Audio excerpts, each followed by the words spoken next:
welcome to the Knitting with Cat Hair podcast. My name is Nikki. I'm also known as Knitting with Cat Hair on Instagram and Cat Hair Knitting on Ravelry. I am coming to you from Sudbury, Ontario, Canada, which lies atop the traditional lands of the Tegamiching and Anishinaabe people, where I live with my partner, our 2 daughters, and our 5 cats. Hence the name of the podcast, as I'm always finding cat hair in my knitting. So a big welcome to all new viewers and a big welcome back to all returning viewers. I hope everyone's been doing well and getting lots of making done. I've been quite busy. I don't have any finished objects to show you, although I did finish a few small things. I just don't have them with me to show you today. But I do have lots of whips. I have some new cast-ons, and I have knitting and crochet to talk about. So I'm just going to jump right into it. Obviously, I'm filming outside today. It is a gorgeous, gorgeous autumn day. It feels almost like summer. It's beautiful. I think it's like 15 degrees Celsius right now, and there's quite a breeze going on. So yeah, hopefully you guys can't hear the wind, but I'm going to start with some admin things, and then we'll talk about knitting. So first up, I am running a Marie Wallin make-along over on Instagram. You can use the hashtag another year of MWMAL if you want to participate. It started August 1st of this year and it will run until August 1st of next year, so there's still plenty of time to jump right in. I will be drawing prizes, however, from the finished objects tag, which is another year of MWMAL FO. I'll put these all on the screen so you can see them. And yeah, I'll be drawing prizes at the end, I think at the end of the make-along. So yeah, if you're making a Marie Wallin project or you're thinking about casting one on, now would be an excellent time to participate. There's so many wonderful people joining in. So we have a Slack group for the Knitting with Cat Hair podcast, and it's a wonderful little group. There's so many supportive people. If you're having any issues with your Marie Wallin projects or any projects in general, there's a wealth of knowledge to be found over in the Slack group. And I always put a link down below in the description, and you can also find it over on my Instagram and my link tree. So yeah, we'd love to have you join. And we now do Thursday evening at 7 p.m. Eastern Daylight Time. We do a Zoom video knit and chat. So yeah, anyone's welcome to join. What else? I think that's it for the make-along. If you ever have any questions about it, please do leave me a comment down below and I'll get you answers to those questions. Okay, so now let's move into the knitting chat. I'll start with what I'm wearing. Today I'm wearing my swallowtail, which is a pattern by Sophie. I think her name is Jamie Hoffman. And yes, this was my first, at least it was the very first colorwork sweater that I started for myself, and longer term viewers will know that I had quite a few issues with this sweater, with my gauge. So this is the sweater that led me to understand that my gauge changes significantly when I knit non-colorwork versus colorwork. So I now know I have to go up 2 needle sizes every time I do colorwork, and that seems to work out fine. So I'll just stand up so you can see it.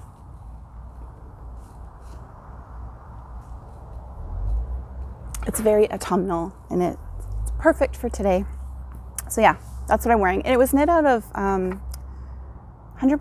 non-superwash BFL by a company that was local to me, a dyer that was local to me called Georgian Bay Fiber Co., who unfortunately has closed her business, which I'm very saddened about because yeah, her yarn's beautiful and I would have happily bought more and knit more projects out of it.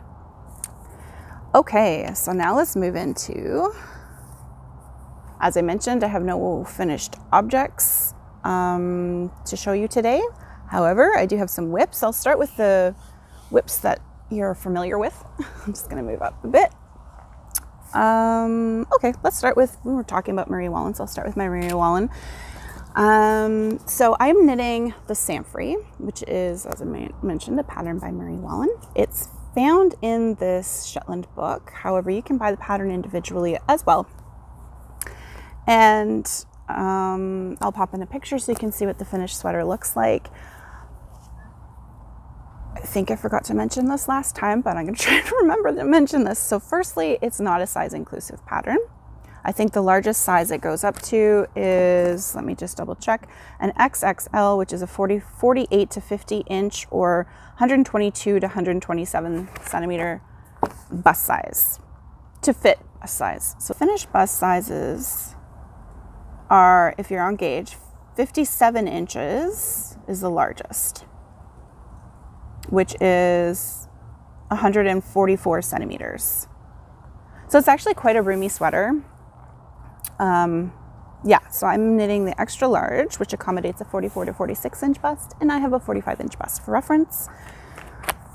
So it's not size inclusive. The other thing I want to mention is that anytime you're working with a Marie Wallin pattern, especially out of a book, now I don't know if she's updated her patterns if you purchase them from her website like individually, but I know the books have errata. So always check the website, check the project page, her project page for the errata, because all 3 projects that I've worked on so far have had errata in the charts. So I just want to flag that. So I'm knitting the Samphrey out of the called for yarn, which is Jamieson's Shetland Spindrift. I'm using all the original colors in it because I loved it so much. This is where I am now. The progress creeper shows you where I was last time I showed this. So I did quite a few inches, and as mentioned, I've now separated from the back and the front. So the pattern calls for you to knit this sweater in pieces flat and then seam it up. But I found with my chestnut cardigan that I finished fairly recently that I did not enjoy seaming color work pieces. I just find that really difficult. I find it messy. I just don't enjoy it. So I figured I would try to do as much as I could in the round. And now I know I could continue in the round and put in steeking stitches and steek armholes and neckline and things like this, but I've not had any experience doing that yet. So I'm shying away from it. So instead what I've done is I've knit up to the point where I believe I should be splitting, or where the armholes should be in the round. So I knit in the round, split for front and back, and now I'm knitting flat. So I'm working on one side at a time. I'm starting with the back. And I can't remember how much more I need to knit. I know that when I measured it, I think I split at the 16-inch mark. I meant to split at the 15-inch mark. Not sure how that happened, but anyways. So I split a little higher than I was intending. But yeah, I figured like if I make the armholes too long, I can always seam it up like, you know, a short portion of it with mattress stitch, and you shouldn't be able to tell, I'm hoping, because it's a drop shoulder construction. That's the other thing. I've not done a drop shoulder construction for myself before. I did one for my partner, but yeah, anyways, so we'll see if I've messed this up or not. I think I'm doing it right. So anyways, that's where I am on my Samphrey.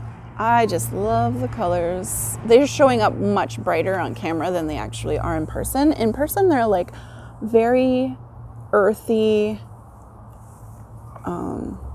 yeah, very earthy colors. Just really pretty. So there's 14 colors in this. I will show you the colors. However, they are a disaster right now because a lot of the balls are getting smaller as I use them, and they're just really messy. But basically, these are the colors. And as I mentioned, it's Jamieson's Shetland Spindrift, which is 100%, that's 100% Shetland wool. Let's see if it says. Yeah, 100% pure Shetland wool, grown and spun on the Shetland Isles. My first time working with it, and I'm very much enjoying it. It's very lovely. Oh, it's windy. Hoping nothing blows away. Okay, so in terms of needle sizes, I have some notes down here, so that's why I'm looking down. I am using, oh yes, I did a whole thing where apparently quite a few people were complaining about bulging that was occurring after this long panel of ribbing. So normally when you knit ribbing, you use a smaller needle and then you go up a larger size needle to knit a body after. But because of the the length of this, it caused this like bulging to occur. So instead of removing some stitches overall, I just went down in needle sizes. So instead of going up a needle size, I went down. And then I gradually increased my needle sizes until I got to a US 3.25 millimeter needle, which is basically what I'm knitting the whole rest of the body on. So I did the ribbing on US 2.75. Sorry, I'm double checking. Yes, 2.75 millimeter. I think I said I was making the extra large. I'm not. I'm making the large size because my gauge is loose. So it's going to work out to be the same size as the extra large if I was on gauge. But yeah, I'm actually making a smaller size. And I'm weaving in the ends as I go. And I mentioned this in a previous episode. I am using the technique that Andrea Fruity Knitting uses, where she starts weaving in the new color. Sorry, it is very loud out here today, I think, because it's so beautiful. Everyone's out. And I keep getting hit with leaves from the cedar trees. I keep thinking I'm getting water on me. Anyway, yeah, so I'm just weaving in the ends as I go, like Andrea shows in her podcast. And lots of float catching in this project. I think I mentioned this before, but like, I think it's like every single row you have to catch floats. If you catch floats, I catch mine after 5, I think after 5, anything greater than 5 stitches in fingering weight, I'll catch. So there's lots of float catching in here. And now that I've switched to knitting flat, I have to catch my floats on the purl side, which is very slow going for me, but it's okay. I still very much enjoy it. So yeah, I think that's pretty much it. All I can say about the Samphrey. Yeah, I'm excited to have this and get to wear it next fall. That's my goal. I should be able to finish it by the August 1st self-imposed deadline. Okay, so next up, what else have you seen? Oh, this one. So housed in this naturally hand-dyed bag by Natural You, which is a Canadian natural hand dyer yarn dyers, is my Brightfeather, which is a pattern by Jennifer Steingass. I'll pop a picture in of what the finished sweater looks like. Oh my goodness, here we go. So the Progress Keeper shows you where I was. Last time I had just started doing some of the color work, and now, I'll show you a corner because it's all the same. And now I have made quite a bit of progress on the feathers. I'm starting to decrease for the tips. And I'm knitting this up out of 2 colors of Nutidin by Honor Ak Air. I'm holding the strands double for each color, so it's a pink and a brown. I'll show you in the ball in a minute. This is what it looks like close. It's really pretty, and my contrast is good. You can definitely see it now. I talked about this in my previous episode where I was struggling to get a good contrast in my color work. I had originally wanted a lower contrast, but this is pretty too. So the colors that I'm using are called Manning, which is the brown, and it never shows up true to form on camera, but it is beautiful. It's very much a golden brown. It's showing up really dark there. It's actually quite golden. And then this is a really pale pink called Vilgot. And yeah, I just love them together. They look really pretty. So I am making, for my Brightfeather, I am making the size G, I think. I'm just going to double check that. yes, size G, which is a 52-inch finished bust circumference. Mentioned my bust circumference is 45. However, my gauge is tighter, so it should end up being 49.74 inches. So that, and I think that's the size of the F. Anyways, it should fit fine. The one thing I did notice though when I was knitting this, I started to get concerned because I was looking at the colorwork pattern and I thought, wow, these feathers are really long.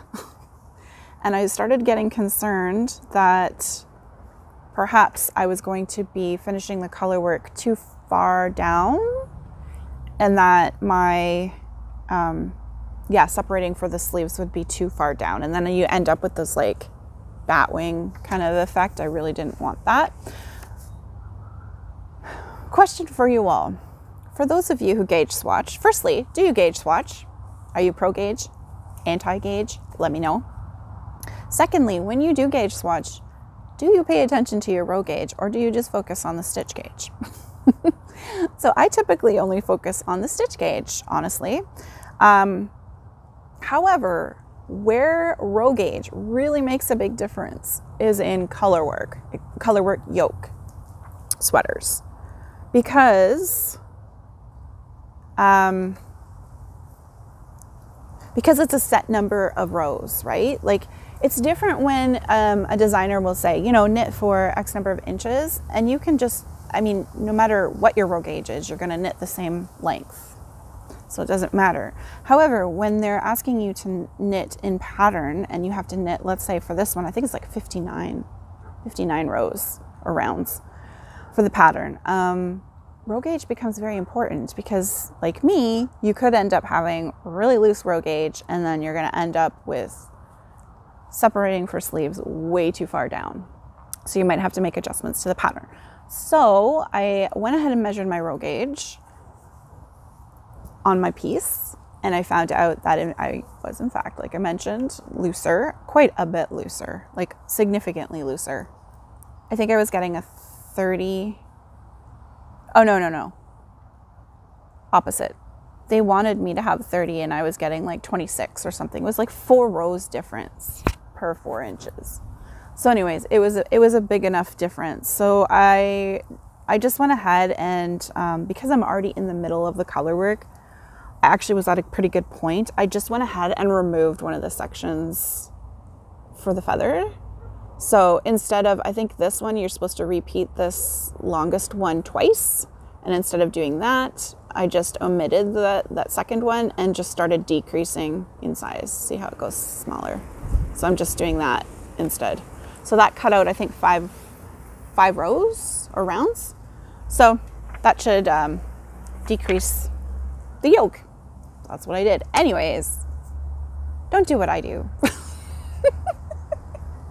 Do proper swatches and gauge and measure both because it is important. It's specifically for if you're working on a yoked colorwork sweater. It's very important. So anyways, that's where I'm at with that. It was an easy enough fix. I was lucky. I was at a good point where I could just omit.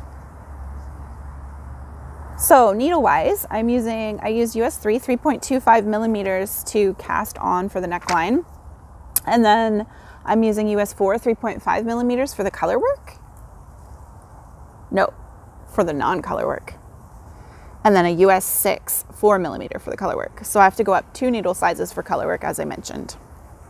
Yeah, so that's my Brightfeather. I'm very happy with it. The only thing I'm not 100% sold on is this rolled neckline. So I have that on my Talia as well, the one I made last year. And I don't mind the roll part of it. It's the width of it I find really large. So I don't know. I may end up going back in and doing a bit of surgery and putting in a ribbed neckline. We'll see. We shall see how it turns out. But yeah, very much enjoying working on it. Okay, now we'll move into some new cast-ons. So last episode I was talking about finding the perfect yarn for the Freddy Beach socks, which is a pattern by Nancy Wheeler. I'll pop a picture in what the finished socks look like. And I went ahead and cast them on. And they're knitting up. I have to say they're knitting up so quickly. So firstly, they are housed in this adorable little bee bag by My Needlecrafts, which is a Canadian bag maker on Etsy. I will put links down below to everything I talk about. I forgot to mention this in the description. And I'm not sponsored by anybody. I just talk about what I love on this podcast. So yeah, this is a great bag. It's for 2 at a time sock knitting. So it's got this little divider pouch where you can put your little notions in. You can have, 1 ball of yarn on each side. And then it's got these little snaps that you can do up, where is it? Inside. And then it just further separates your balls of yarn. So you can just pull from each side, which is super handy. And it's drawstring. So yeah, love it. One of my favorite bags. Okay, so I've cast on the Freddy Beach socks using yarn by Sweet Skein of Mine. If you can see the label here. Sweet Skein of Mine, which, as I mentioned this in a previous episode, but it is yarn that is, she's a hand dyer. I think her name is Amanda, and she's located in Fredericton, New Brunswick. And this I had purchased on a trip out east with our family in 2018. And the colorway is called Up Knit Creek. It's a sock yarn, so it's a superwash merino nylon blend, which is 75-25, and there are 463 yards per 100 grams. And here's what I have. So I'm knitting them 2 at a time because that is the only way I can avoid second sock syndrome. And that's what I have so far. It's such a fun texture, and it's really easily memorizable. So it's not a vanilla sock, but it's like 1 step up basically. So it's really easy to remember the pattern for it, and it goes really quickly. So I'm like at the point where I'm going to be starting to put in the heel flap and gusset now. So I don't like really tall socks. That's just my preference. So yeah, I'm really happy with them. They're super cute, and they're really squishy because of this elongated stitch pattern. It makes them squishy. Yeah, I really like it. So I am using, these are my, I think Chowgu fixed. Yeah, they're fixed Chowgu in size US 1s, 2.25 millimeter, which is what I usually use for all of my socks that are knit and fingering weight anyways. And yeah, I think I cast on, I can't remember, I think there's different sizes. I think so. I cast on 64 stitches, which is what I would normally cast on for my socks. Oh, the pigeons have found me.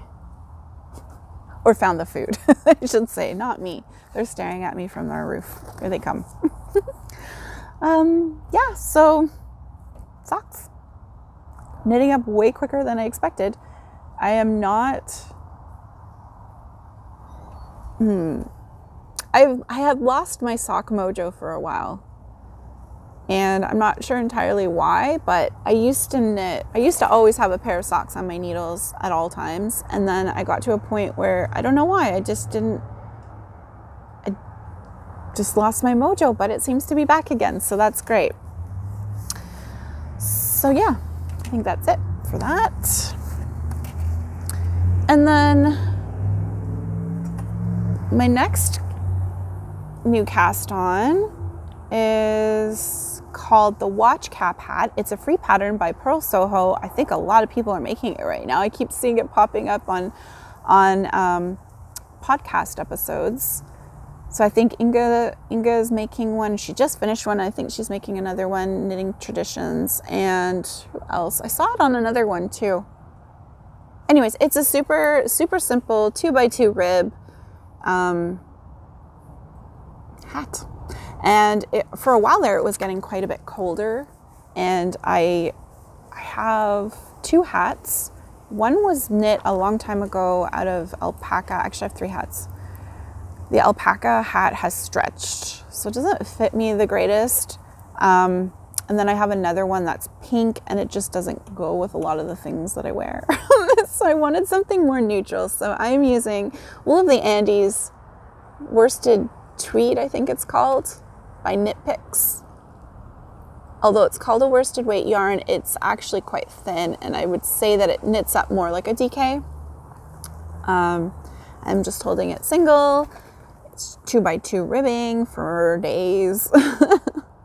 But what's cool about this hat are the decreases. So I think Inga showed them on her Knitting Traditions podcast episode a few episodes ago, and it just has really beautiful decrease like around the crown of the hat. It's really pretty.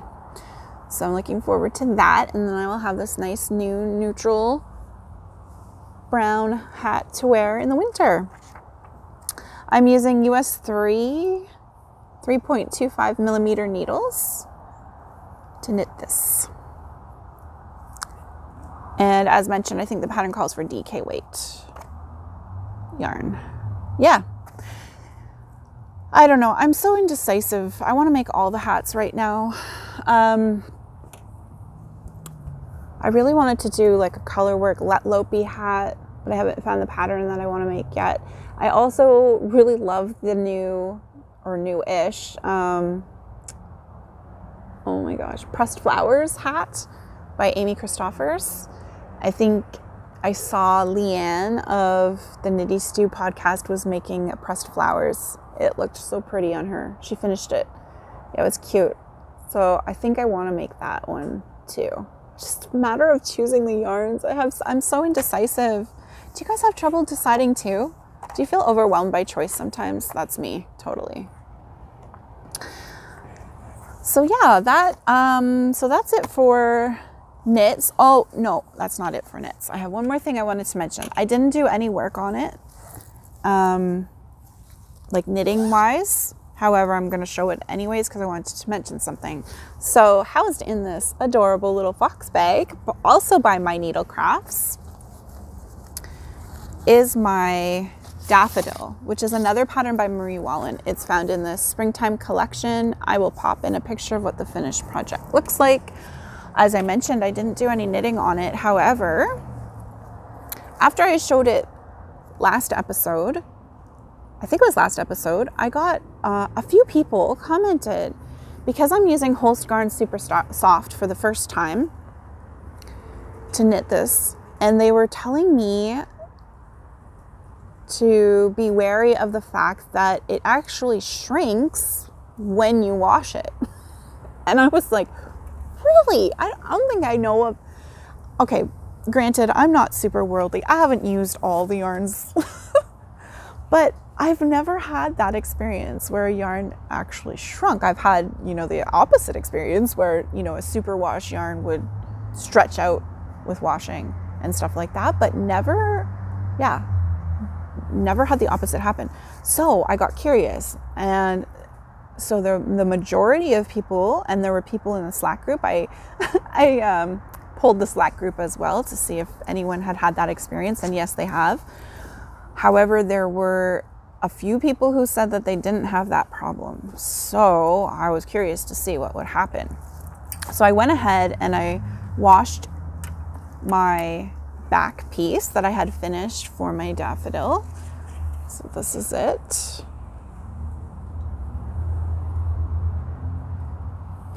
And I measured it before I washed it. Did I write it? I did write it down. Oh no, it's on my phone. I can't check it.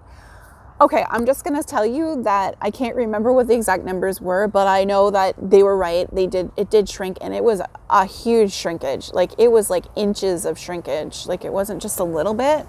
I think it was like 4 inches difference or something like that. I was shocked. However, so I measured it while it was dry before I washed and blocked it, and then I measured it again. I just laid it out. I didn't pin it, pull it, anything. I just measured it just like I did the first time. And yeah, there was like a 4-inch difference or something, or 5 inches. It was a huge amount.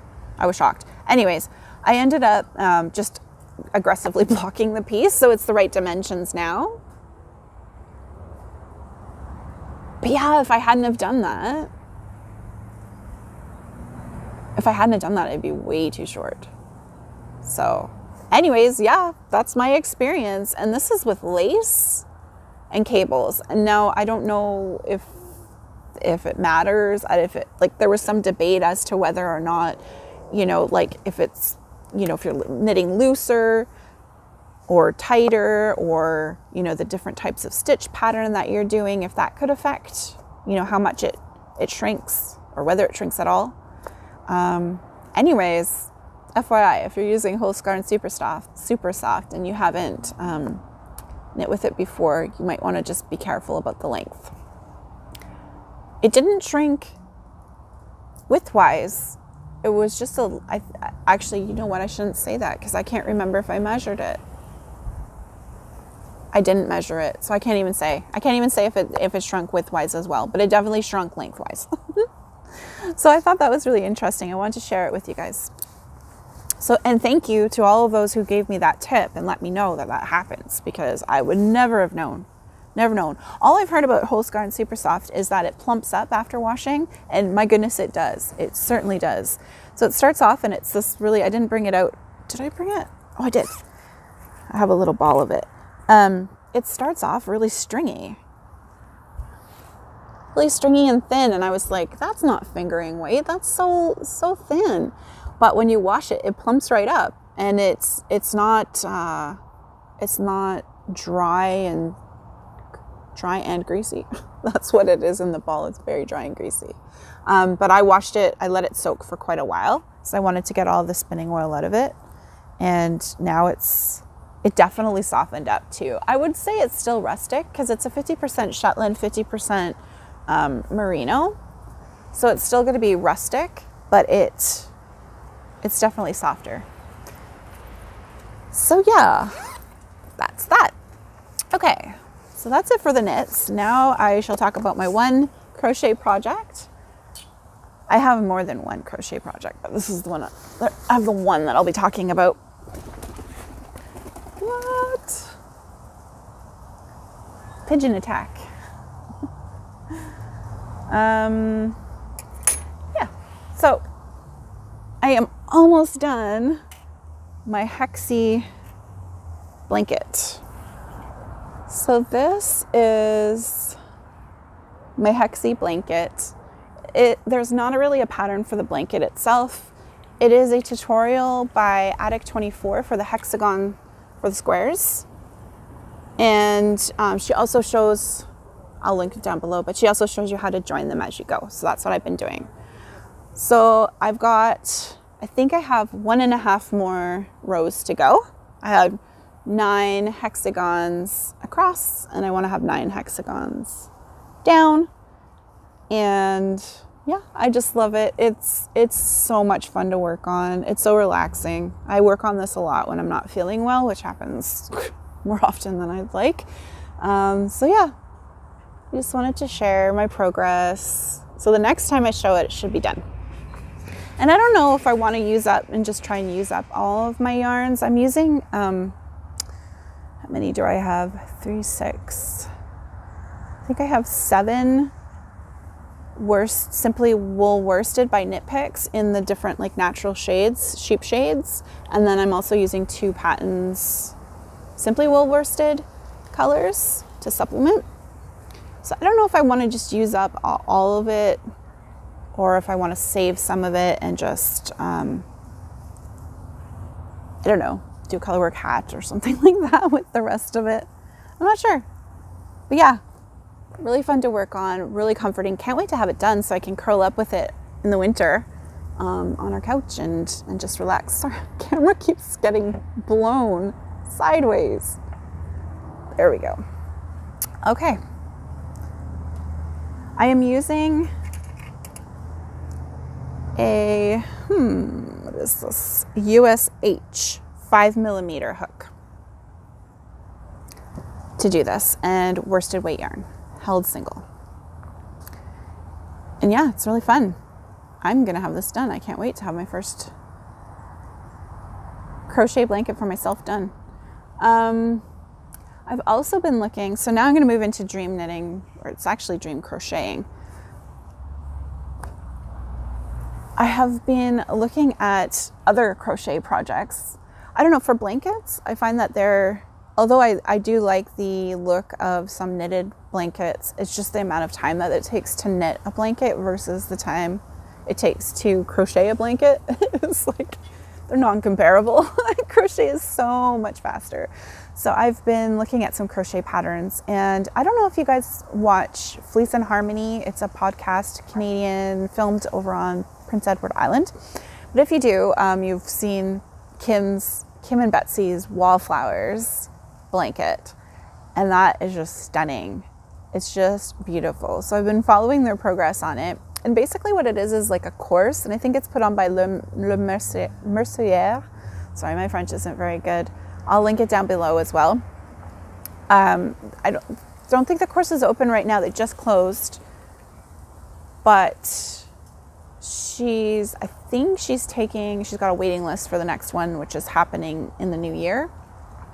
So I've been thinking about that. I'm thinking I might try and see if my mom might want to participate, because I think it'd be fun to do with somebody else. Whoops.